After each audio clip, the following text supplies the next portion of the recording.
And coming back that's to the journey. Nimesh Bhai and Vallabh Bhai, what were some of the core principles or wisdom that you imbibed from Oh, them? lots. I mean, look, it's not like you're not writing it down like, you know, Yeah. But the wisdom or biggest learning, life but the way lessons they that live. you've applied. So there are lots. I think I had done an interview. I don't know if I shared also that the first thing there's to start with is like, first of all, know yourself. And I give that in the example, if your basic characteristic is Ravi Shastri, don't try to hit the ball like Sachin Tendulkar, right? I could be sitting in the room with Nimish Bhai. He has a different risk appetite. He has a different knack of grasping certain businesses which I don't have. So don't copy me. Yeah. Build your own style, right? The Xerox copy, we say, I do my presentations at Flame now. I say the Xerox copy is worth 50 paise. The original is the one which is the masterpiece, right? So in the art world, the guy who copies a Hussein will not sell a painting at a crore. He's going to get 1 lakh only. Yeah. Same way in investing, everyone says I'm Warren Buffett, but there was also a George Soros. There was also a Peter Lynch. So each person comes with his or her own style, and if you can't be original, you're going to suffer. B is understand there are cycles in everything in life, and the cycles of nature, and apply that to investing. 3, everything is impermanent. Again, spiritual background. Yeah. That this too shall pass. The bull market will pass, the bear market will pass, this company's glorious journey will also pass, this person's journey will pass, and so on. So a lot of those kinds of little things, which I think if you kind of infuse spirituality into whatever you do in life, whether it's business or investing or whatever, I think those are really daily life lessons that one learned from them. We didn't have FOMO. The market's going up. We lived through Ketan Parekh. We lived through Harshad Mehta. Nobody in the firm bought any of those crap companies. You never have FOMO. Even now, there are a lot of companies which are going up, 100 multiple, 200 multiple. You can have FOMO. And I'm in the market. I know what's happening. Yeah. We will not participate. It's okay. Like they had that self-restraint which comes from, even Jainism, that we will not participate in anything to the harming of animals, tobacco, liquor, and so on. Right. So when you decide this is my kind of boundaries and this is also my circle of competence, and you're playing to your strengths, and then you only swing, like Buffett says, you swing when you get a fat pitch. I can hit this ball for a 6, otherwise why are you swinging? We're not trying to make 2 runs, and it's our own money. So you don't have to participate in everything. You can miss 80% of the market and still end up very wealthy. And even if you miss one cycle, you're there in the next cycle. Yeah. And I mean, when I say compounding of 100,000 times in 30 years, even if you do 10 times in 10 years, you'll be 100 in 20, you'll be 1,000 in 30. Yeah. So the rate of compounding can be incredible in India because the opportunities are so much.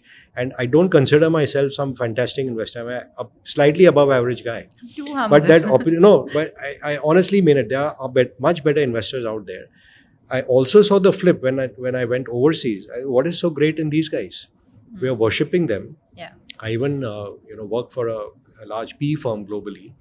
Other than the currency being 80, 90 to the rupee, the units they were handling were the same. The brain power is the same. Like it's like your Facebook. Yeah. I mean, sure, Mark is a great guy and Cheryl was a great lady and so on.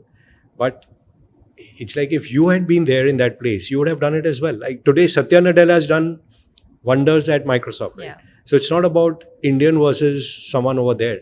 It's what opportunity you are in and what your relative currency or your relative balance sheet is. Yeah. So I think knowledge-wise, there are enough people in India with as much knowledge, wisdom on investing or business as they are elsewhere in the world. I think the economies are ahead of us. Maybe their governance systems are ahead of us. Maybe their evolution stage is ahead of us, and therefore they are where they are. But I never doubt for a minute that our country is destined and bound to catch up. And even though we may have periods of darkness, if we miss even the next 10 years, I think of ourselves as a civilizational, country. Not next 10, at some point we'll catch up because youngsters will come, and eventually a nation rules because of tech prowess.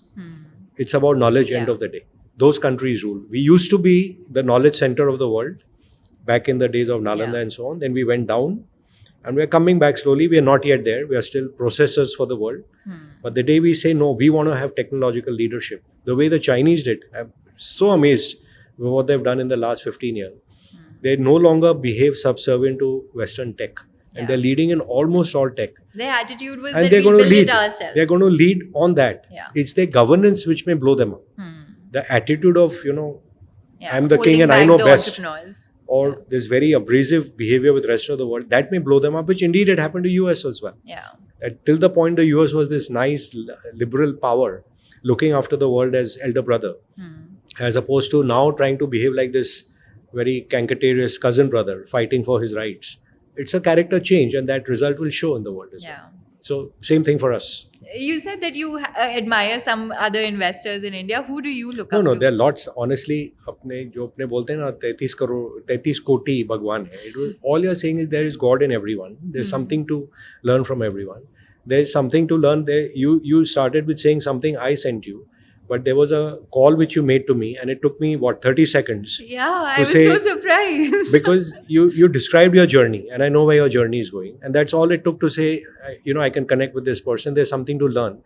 See, even you need guts to call up. Like, you're sitting in UP, you're calling some random guy in Bombay, and then you're saying, look at what I'm doing, and this is what I want to do. I'd like to be helpful, because if it helps another, there are 100 million investors coming out of UP. If UP doesn't become $1 trillion, there's something wrong with our country. So let those guys come, let them participate. Why should only the foreigners make money in India? Let our Indians get rich as well. And if more than that, if we can rediscover our rich spiritual heritage to become really true, like what I call human beings, I think it's about that. It's not this Western thing of more money, more fame, more power. वो होगा. 20 साल में, if you're what, 30 years old, in 20 years, if you don't go 100 times, which is 24% compounding, 15% हो जाएगा.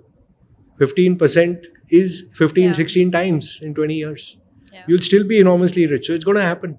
You are in a country which is progressing, will grow at 6, नहीं 8%, plus 3-4% of inflation. 11-12% तो ऐसे ही होने वाला है. So why are we so anxious कि कल के कल में अमीर हो जाओ? Enjoy the journey.